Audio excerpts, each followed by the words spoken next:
Hoy os quería hablar de la soledad, el estar solo, el vivir solo, el sentirse solo, el estar separado.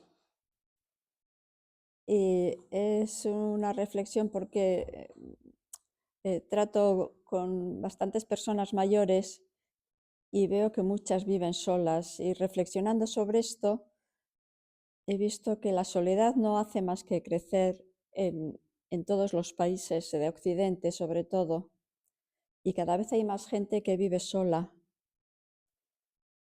A veces hay personas que viven solas y que no lo desean, pero muchas lo han elegido así. Y esa es una tendencia actual. El número de personas que viven sola actualmente ha crecido muchísimo, no solo en España, también en Alemania. ¿A qué se debe todo ese aumento? Pues no sé, la distinta forma de vivir, aumento de supervivencia, separaciones, individualidad. También los hogares donde la gente vive sola también antes eran solamente en áreas rurales y ahora en cambio es en las ciudades.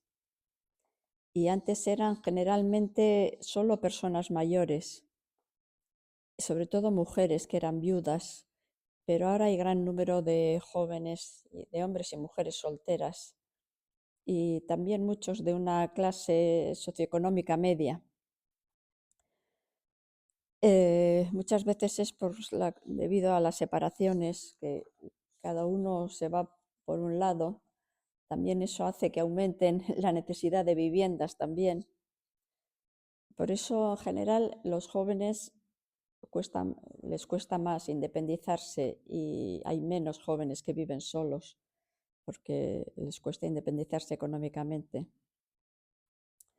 ¿Qué pasa cuando vives solo? Pues que cada uno puede hacer lo que quiera. Eh, Al principio normalmente uno se siente bien, eh, come cuando quiere, se apunta a las cosas que quiere, viaja cuando quiere, tiene una sensación de libertad cuando es una elección.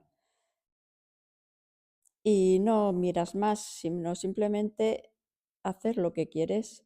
No tienes que pensar por dos. Simplemente lo que tú te apetece, tus circunstancias y tus deseos son los que guían los pasos. Y te organizas la vida sin depender de nadie. Y podemos no hacer nada y sentirnos bien, simplemente. También se puede disfrutar de la naturaleza, tomar el sol, hacer lo que nos gusta sin interferencia de otras personas. Y ese vivir solo puede llevar a la soledad, pero no siempre la persona sola se siente sola, o la persona que vive sola se siente sola. La soledad en general tiene algunas causas, vamos a decir, físicas, que es por el aislamiento, pues gente que vive en unas zonas alejadas, que se ha cambiado de vivienda o de zona de vivir y va perdiendo las relaciones de amistades. También porque se mueren los seres queridos, las rupturas sentimentales. A veces la gente cuando se jubila y cambia totalmente de relaciones, ya no se relaciona con los compañeros de trabajo y no ha hecho más amistades. Y en el caso de las personas mayores, porque se van muriendo todos sus cercanos, ya no hay gente de su época. Y los hijos y nietos muchas veces están lejos.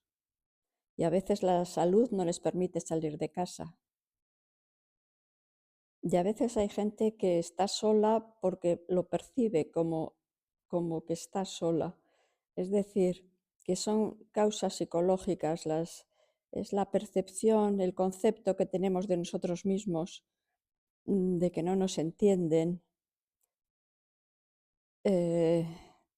No nos conectamos con nadie. Muchas veces es por una baja autoestima, que no hemos sabido establecer vínculos profundos con otras personas.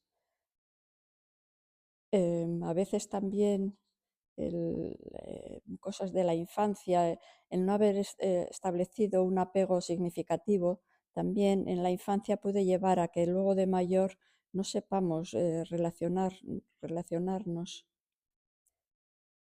Y a veces también en las expectativas sociales, es decir, que los que están alrededor quieren que seamos de una determinada manera y nosotros somos de otra y nos vamos alejando.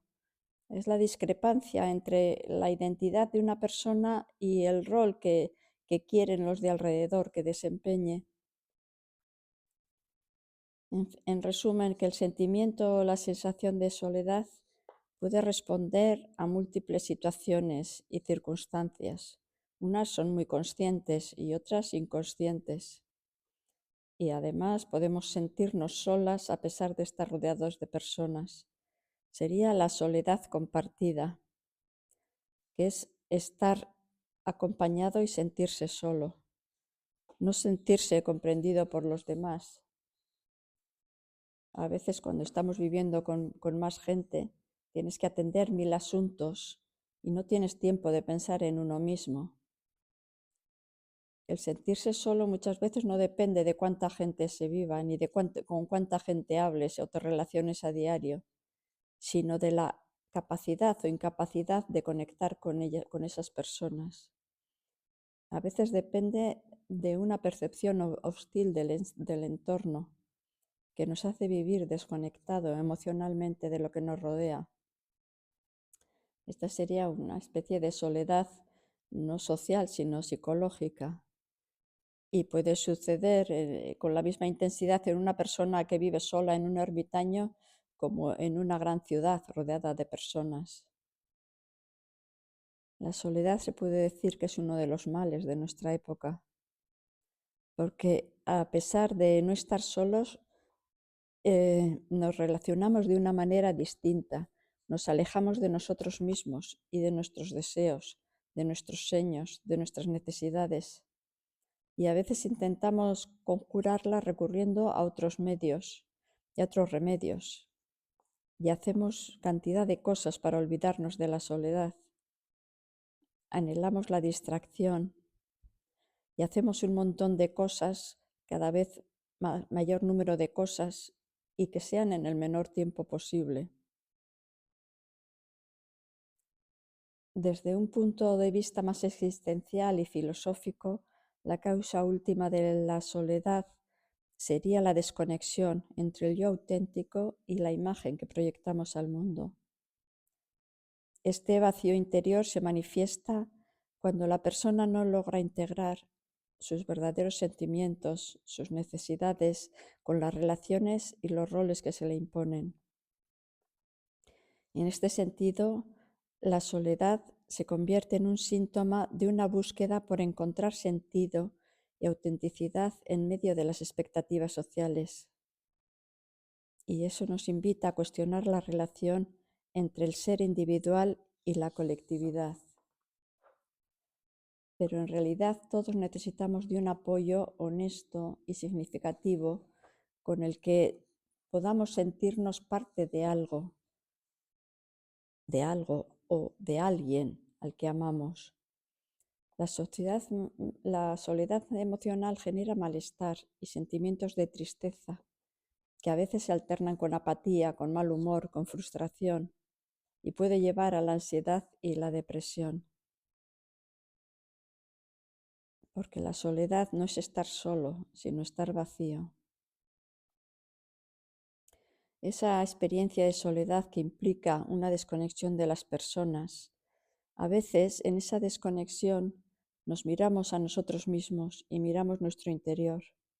Y a veces esa mirada hacia el interior no nos gusta y entonces nos sentimos vacíos. Y sentirse vacío es una sensación muy incómoda que nos hace sentir insatisfechos y molestos. Y ese vacío proviene de una falta de sentido de la vida y por supuesto de la pérdida de la conexión con uno mismo. Cuando se vive demasiado volcado hacia el exterior, se pierde el vínculo con el interior. Y entonces tenemos el riesgo de extraviar nuestra voz de mirar hacia adentro y descubrir que no hay nada interesante a lo cual asirse. Hay una frase de Alan Watts que dice: pero te diré algo que solo los ermitaños conocen. Si te adentras en las profundidades de un bosque y permaneces en silencio, llegarás a comprender que estás conectado con el todo. Las personas estamos hechas para vivir en comunidad o en relaciones con otras, en parte porque como seres humanos necesitamos muchos años antes de ser autónomos, y para que haya una relación sana y constructiva entre dos seres humanos, estos han de ser capaces de ser autónomos, si no se crean muchas dependencias que nunca son buenas. Pero la soledad también la podemos ver como una oportunidad para la interiorización. Aunque en general la soledad se percibe de una manera negativa, también puede verse como un espacio para la introspección y el autoconocimiento. Y así debemos verla como una oportunidad que nos brinda la vida para conectarnos con nosotros mismos, aprender a respetarnos y a conectar con nuestra esencia. En muchas ocasiones necesitamos mirar hacia adentro, conectar con nosotros y reconocernos para saber que en realidad estar solo o sola puede ser una elección. Estando solo se puede reflexionar más profundamente sin las distracciones cotidianas. Si sabemos observar, se puede acceder a una comprensión más clara de los propios pensamientos, de nuestras emociones y de nuestros patrones de comportamiento. La soledad nos puede ayudar a un crecimiento personal. La soledad elegida y consciente favorece el desarrollo de la creatividad, del saber solucionar situaciones. También te genera la capacidad de gestionar emociones y permite una transformación interna que enriquece la vida personal y las relaciones futuras. Cuando no tenemos una presión del entorno, podemos reconectar con nuestros intereses, con nuestros valores y nuestros proyectos. Por eso la soledad es una condición sine qua non para la introspección, para encontrarnos a nosotros mismos y para clarificar. ¿De dónde nos viene ese sentimiento de soledad que tanto nos inquieta y nos turba? Según Billigis, nace de no reconocer lo que somos, nace de no reconocer la unidad de la que formamos parte, de no darnos cuenta de eso. La soledad es sentirnos separados de la unidad. El hombre, en su evolución, toma conciencia de sí mismo y al hacerlo se da cuenta de que está separado. Es decir, es la consciencia del ego lo que le hace sentir separado. Al ser consciente de su ego, se siente impotente, aislado y solo. Y el hombre no puede vivir sin esa unidad, sin eso que llamamos amor. Ese sentimiento de separación es la verdadera fuente del miedo en el hombre, miedo a la vida y miedo a la muerte. El hombre que se experimenta aislado es incapaz de dar un significado a su vida por sí mismo. Nos sentimos separados porque vivimos en nuestro espacio. Vivimos en ese espacio definido por mi yo, mis amigos, mi casa, mi familia, y ponemos paredes a la infinitud. Ponemos paredes con el yo. No podemos tener lo infinito desde el ego, y no podemos tenerlo porque ya somos todo. Por eso tenemos ese anhelo, porque realmente sabemos de nuestra infinitud. En la Biblia, esa separación se da cuando el hombre come de la manzana del árbol. Es entonces cuando se da cuenta de su desnudez, es decir, se da cuenta de que estaba separado, solo y aislado. No había aprendido a encontrar su fundamento dentro de sí. Desde entonces, desde ese ser consciente de su ego, tiene el hombre ese anhelo innato de superar la soledad, de convertir su separación en un no dos, en ser uno en todo, Y en ese momento busca protección, busca seguridad. El estar separado se manifiesta en un deseo de amor y de aceptación. El niño lo busca en los padres, los jóvenes lo buscan en la pareja.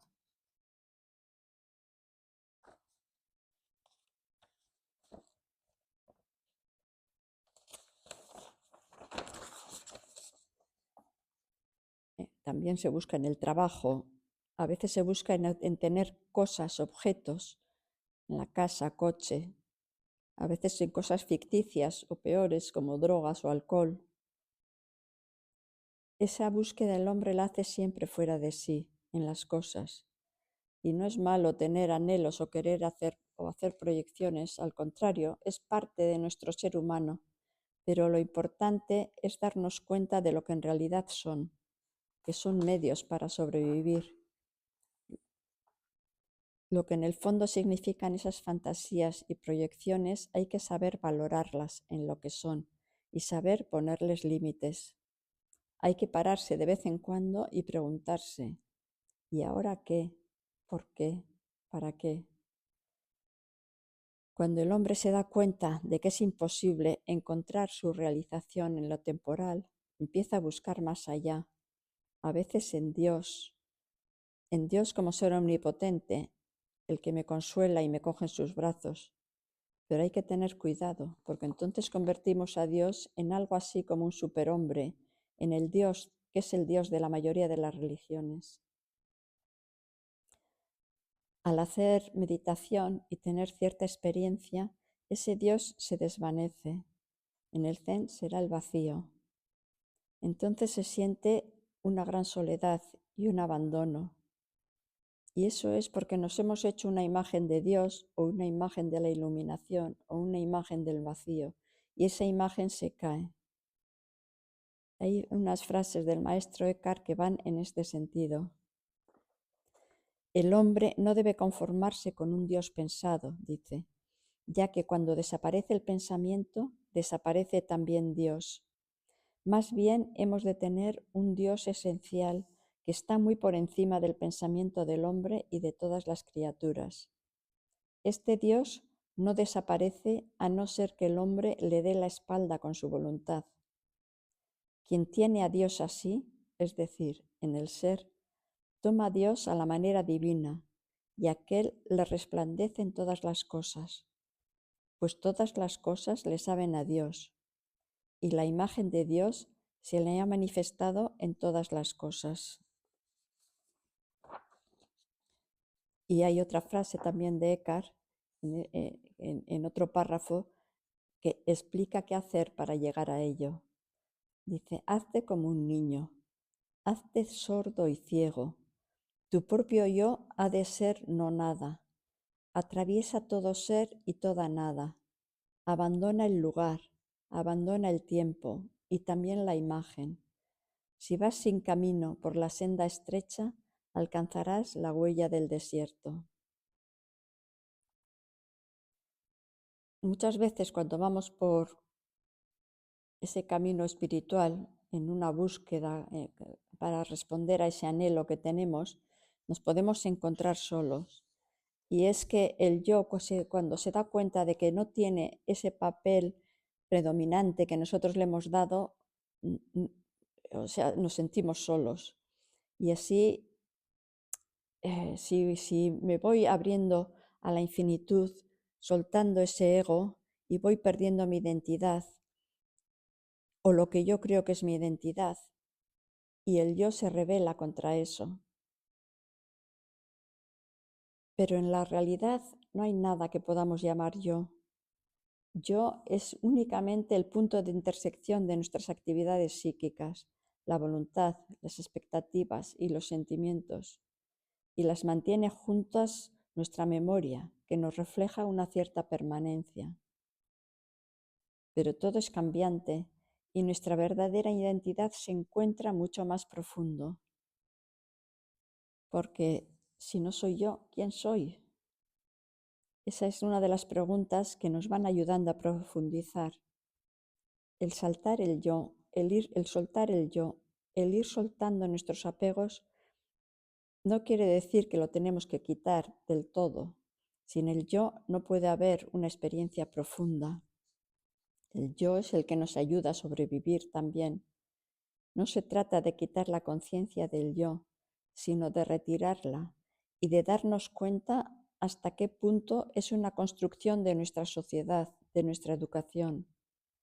Se trata de retirar su tendencia dominante para que podamos ir a esos niveles interiores. Nuestro yo tiene tendencia a posicionarse contra la fuerza originaria de la unidad. Al todo solo llegamos mediante el desprendimiento, mediante la entrega y no por el aferramiento. La experiencia nunca es alto, bajo, bueno o malo, material o espiritual. La experiencia es la totalidad. Pero aún así, en el camino hay momentos que tengamos miedo, miedo a no tener nada. Al ir dejando todos los conceptos y todas las representaciones, la persona se queda sin soporte, no tiene dónde agarrarse, porque en ese ir soltando se deja también nuestro concepto de Dios o de energía o de esencia, al que siempre hemos tenido como algo donde agarrarse. Esto es en lo que en la mística se llama el miedo al vacío. Pero en la nada es donde está todo. En la tradición zen, la soledad y el silencio son vistos como medios para alcanzar el estado de conciencia plena y una conexión más directa con la esencia del ser. La soledad puede ser oportunidad para la introspección, la conexión con uno mismo y la posibilidad de experimentar la plenitud en el momento presente.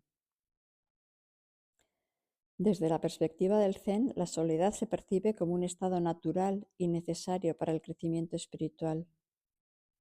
En lugar de temer a la soledad, se puede abrazar como una oportunidad para profundizar en la propia conciencia y descubrir la verdadera naturaleza de uno mismo. La soledad es una oportunidad para meditar, libre de distracciones y sin condicionantes sociales. En el Zen hay muchas historias de ermitaños y de monjes que se iban a meditar solos. Los ermitaños optan por el aislamiento voluntario para profundizar en su práctica espiritual. Este retiro no es un rechazo de la sociedad, sino una decisión consciente para liberarse de las ataduras del mundo cotidiano y dedicarse a la búsqueda de una comprensión más profunda y personal de la existencia.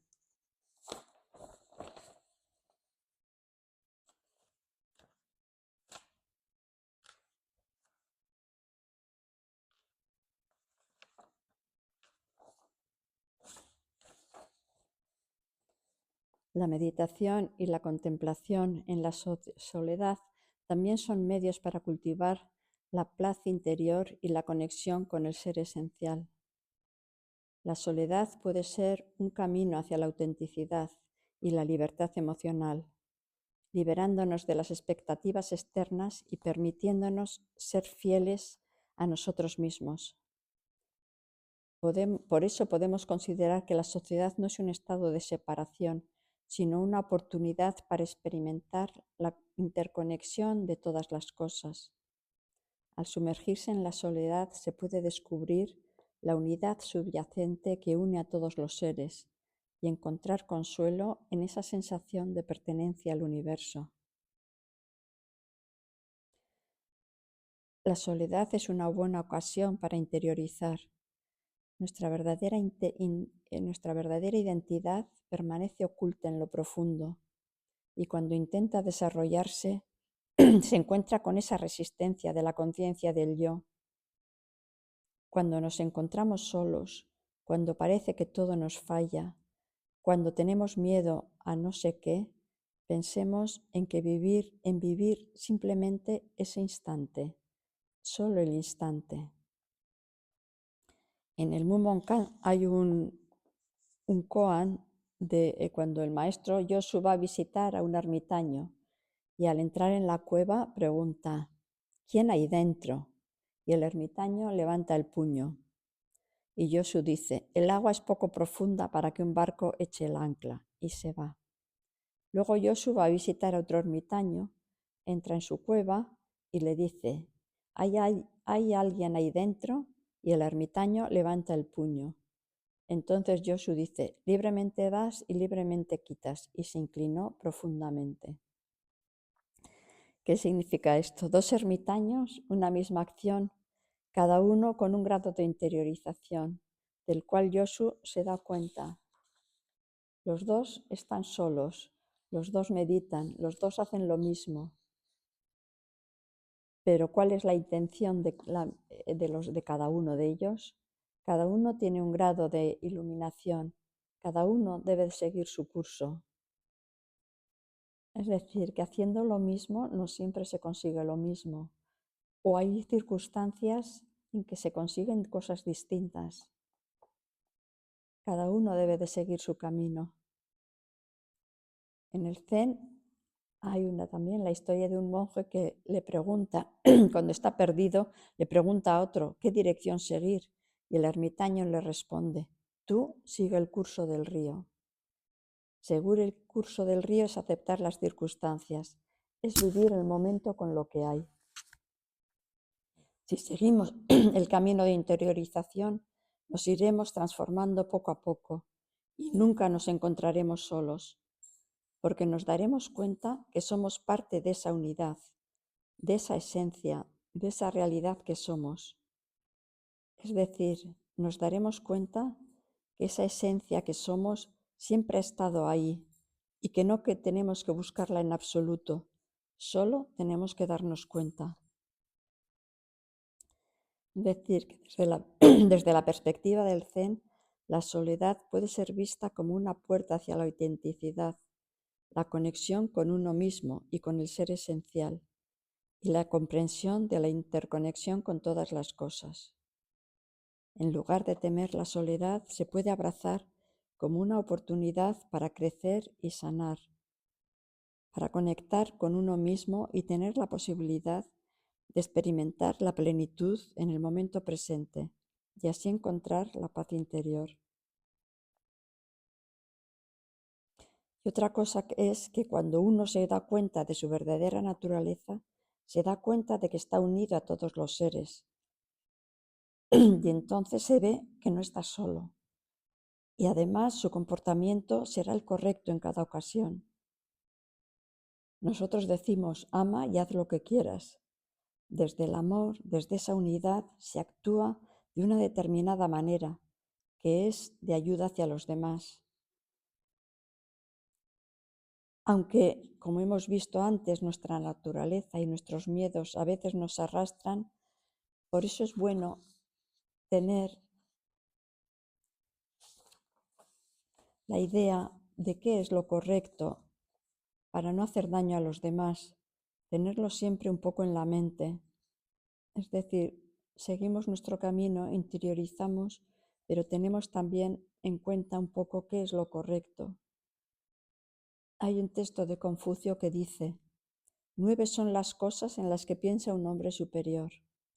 Ver claramente cuando mira, escuchar con precisión cuando usa sus oídos, ser cortés, tener un porte respetuoso, ser consciente de sus palabras, ser reverente en sus preocupaciones, preguntar cuando duda, pensar en las consecuencias de su cólera, pensar en la justicia siempre que hay una posible ganancia. Así pues, no se trata de meditar solo, sino de llevar nuestra actitud a todos los instantes de la vida. No se consigue tampoco más claridad por huir del mundo. Hay que estar en él haciendo lo que nos toca. Bien hecho, empezando por apreciar y amar a los nuestros, a los que tenemos cerca. Hacer el trabajo que nos toca asumiendo la responsabilidad, estando atento a esa realidad última que se manifiesta en todas las cosas y en todas las actitudes, sin que por ello haya nada de extraordinario. Y así caeremos en la cuenta que no estamos solos, que somos uno, y que somos uno con cada una de las cosas y las personas del universo.